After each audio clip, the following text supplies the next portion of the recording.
It's so easy to look at other people's lives from the outside and get the impression that everything is perfect.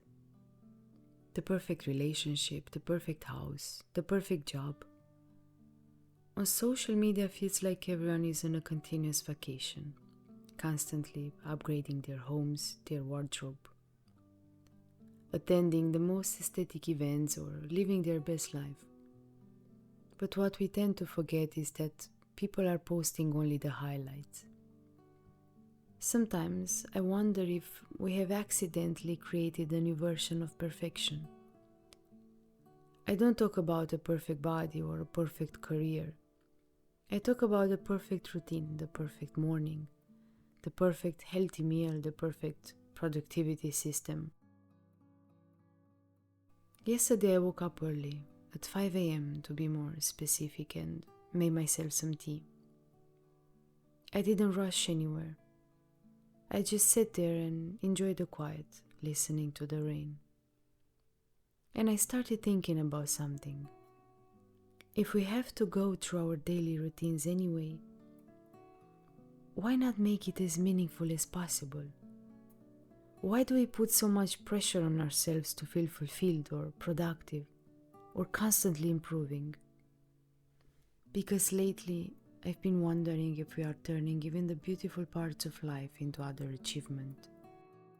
I hear so often about romanticizing your life, but I strongly believe that the secret is not in faking happiness, creating a perfect life, or copying someone else's ideals. I think that's where social media confuses us.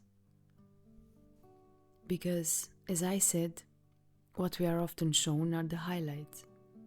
The beautiful breakfast, the clean kitchen, the morning workout, the organized planner, and after a while, even the good things can start feeling like tasks, like something else we just need to accomplish. The line between self-improvement and self-pressure can become so thin.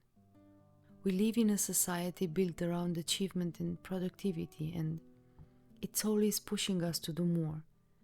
And if you spend enough time on social media platforms, it's easy to feel like everyone else has life figured out, except you. You know the that girl trend, for example, it's everywhere on social media.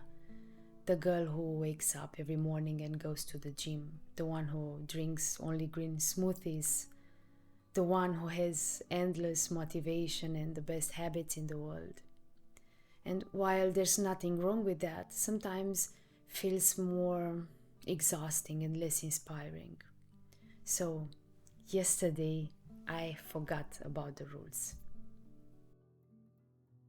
I didn't want to think about eating healthy or counting calories or which ingredient is the best option to use.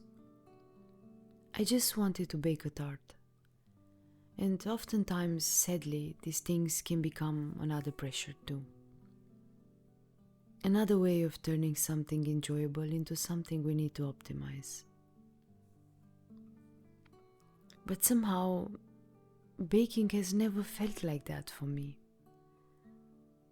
There is something incredibly peaceful and calming into creating something with your own hands. Washing the strawberries and feeling the cold water on your hands, measuring the ingredients, mixing the flour and the butter, and watching the dough slowly come together. All these things ask for your attention. And for that moment, everything else becomes quiet. I'm not thinking about anything else. I'm simply doing one thing at a time. And maybe that's why I enjoy it so much. Following a recipe can feel so comforting because you always know what comes next.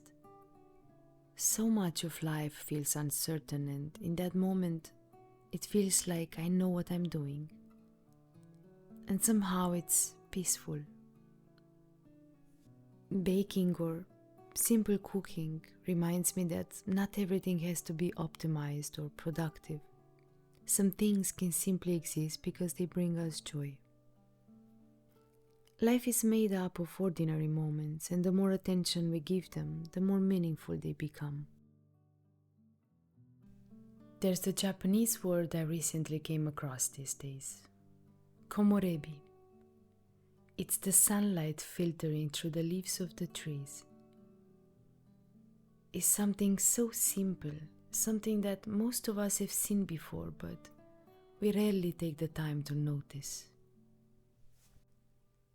Beautiful things are happening around us every day, but we miss them because our attention is always somewhere else.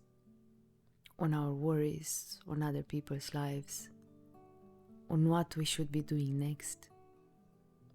And just before we know it, another day passes and we miss the beauty that was already in our own lives. The smell of a good cup of coffee, the warmth of a home-cooked meal, a rainy afternoon spent baking, a quiet moment with someone we love. So maybe that's what romanticizing your life really means. I don't think it's about creating a perfect life or having the best habits in the world or, let's say, becoming that girl or another person you aspire to be. I think it's just about noticing the slow moments and the life that you have right now. The life that has never waited to become perfect in the first place. So, yeah, maybe we should consider this more often, honestly. Anyway, thank you for watching and take care.